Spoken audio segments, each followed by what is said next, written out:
I'm sorry, I couldn't hear what you said. Do you think your vice presidential running mate was on the stage with you at the debate last night? Well, I like the assumption underlying your question a lot, but I think I'll wait to answer that. There's a lot of work to be done between now and securing the nomination, which I'm going to be focused on to earn every possible vote. So, stay tuned. Hi, Secretary Clinton. You were asked about your position on TPP yesterday and sort of how it fits in with consistency. And, one of the things is, it sounded like you were saying that you have a certain level of familiarity with the deal.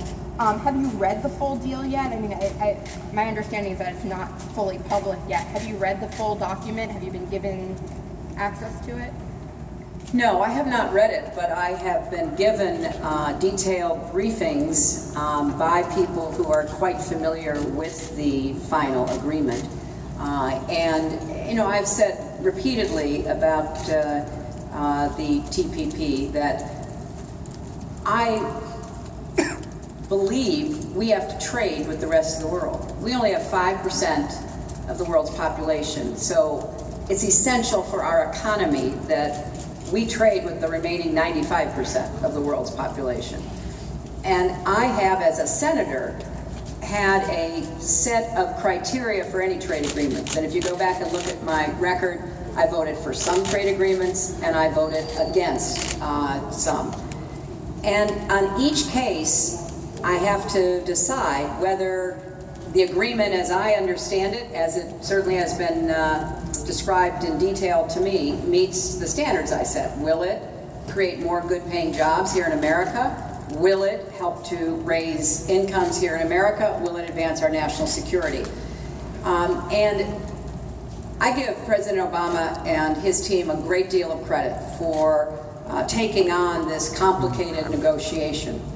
At the end of the day, I do not believe that it does meet my criteria, and one of the major reasons it doesn't, if you followed this, there was a big debate in the Congress about currency manipulation, which has been one of the underlying reasons for job loss in America going back several decades. And it was hoped by a number of us that we would get some enforceable provisions about currency manipulation. That was not included in the agreement. I think that's a big deal. The other part of my analysis here is that in order for trade to work well for an advanced economy like ours, there has to be a commitment to invest in our own workforce. And at every turn, the Republicans have blocked and obstructed the very sensible proposals that President Obama has made, starting with the minimum wage. And so when you look at what I see as both halves of the analysis, we have some work to do. The Republicans will always vote for trade agreements. I want them to vote to raise the minimum wage. I want them to vote for more job training and apprenticeship programs. I want them to vote for more help for people who are displaced when they lose a job. So I just don't think that when you add it all up, it meets the standards that I set, and I couldn't, look in the eyes of, a voter and say, yeah, I'm convinced this is going to raise your income, because I wasn't.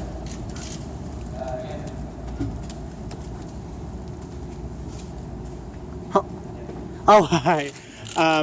Hi, Angie David from Let's Talk Nevada. In light of recent efforts by conservatives to privatize a whole lot of public land, such as we've seen here in Nevada with the Clive and Bundy standoff, do you support efforts to preserve more public lands, as Senator Reid and Congresswoman Dina Titus have been working on with Gold Butte? Absolutely. I support Senator Reid and Congresswoman Titus, and I think it's important to take the approach that they're trying to take, which is to look at the overall problem, break it down, figure out where we need to preserve existing public lands and add more public lands. But we certainly should not be giving in to this ideological argument from the right that we need to put more public lands into private hands. I don't agree with that, and I'm interested to see how the process that Senator Reid and Congressman Titus are leading will turn out.